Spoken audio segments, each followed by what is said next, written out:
ட்ரையாங்கிள்ஸ்ல அடுத்த டைப் பார்க்கலாம். Find the number of triangles in the given picture. அதாவது கீழே கொடுக்கப்பட்டுள்ள வரைபடத்தில் எத்தனை முக்கோணங்கள் உள்ளதுன்னு கேட்குறாங்க. ஸோ ப்ரீவியஸா ஒரே ஒரு சிங்கிள் ஸ்கொயர் கொடுத்துட்டு அதில் எத்தனை முக்கோணங்கள் கேட்டாங்க. இப்போ 2 கொடுத்துருவாங்க, ஜாயின் பண்ணி 2 கொடுத்துருவாங்க, இங்கே ஜாயின் பண்ணி 3 கொடுத்துருவாங்க. நம்ம சிங்கிள் தான் என்ன பண்ணுவோம், 1 2 3 4. அப்போ highest value into 2, highest value into 2, 4 × 2 = 8. அதே மாதிரி இதில் 1 2 3 4. அப்போ ஹையஸ்ட் வேல்யூ 4 × 2 = 8. மொத்தமாக 8 + 8 16. 16 ப்ளஸ். ஸோ இங்கே பாருங்க, இங்கே ஒரு பெரிய முக்கோணமாக இருக்குதா, இங்கே பாருங்க, இங்கேருந்து இந்த பாயிண்ட் பாருங்க, 3 பாயிண்ட் சேர்ந்து ஒரு பெரிய முக்கோணம் இருக்குது, அப்போ +1. அதே மாதிரி இங்கே பாருங்க, இந்த பாயிண்ட் இங்கே ஒரு பெரிய முக்கோணம் இருக்குது, அப்போ அகைன் +1. இப்போ 16 + 1 + 1 18. மொத்தமாக இதில் 18 முக்கோணங்கள் இருக்கு. ஸோ அடுத்து இதே மாதிரி இந்த சம் ஃபர்ஸ்ட் என்ன பண்ணுவோம், 1 2 3 4.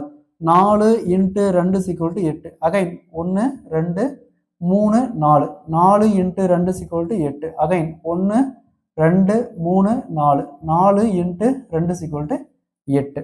மொத்தமாக 3 8 24. 24 ப்ளஸ். ஃபர்ஸ்ட் இங்கே பாருங்க, இங்கேருந்து இதுலேருந்து இது வரைக்கும் ஒரு முக்கோணம் இருக்குது, 1 ப்ளஸ். அகைன் இங்கிருந்து இந்த செக்ஷனு ஒரு முக்கோணம் இருக்குது, 1 ப்ளஸ். அகைன் அப்படியே இந்த சைடு பாருங்க, இங்கே ஒரு முக்கோணம் இருக்குது, இந்த பாயிண்ட் பாருங்க, இங்கே ஒரு முக்கோணம் இருக்குது. அப்போ அகைன் 1 ப்ளஸ். அடுத்தது இதுலேருந்து இங்கே ஒரு முக்கோணம் இருக்குது, 1. இப்போ மொத்தமாக ஆட் பண்ணால் 24 + 4 = 28. இதில் மொத்தமாக 28 முக்கோணங்கள் உள்ளது.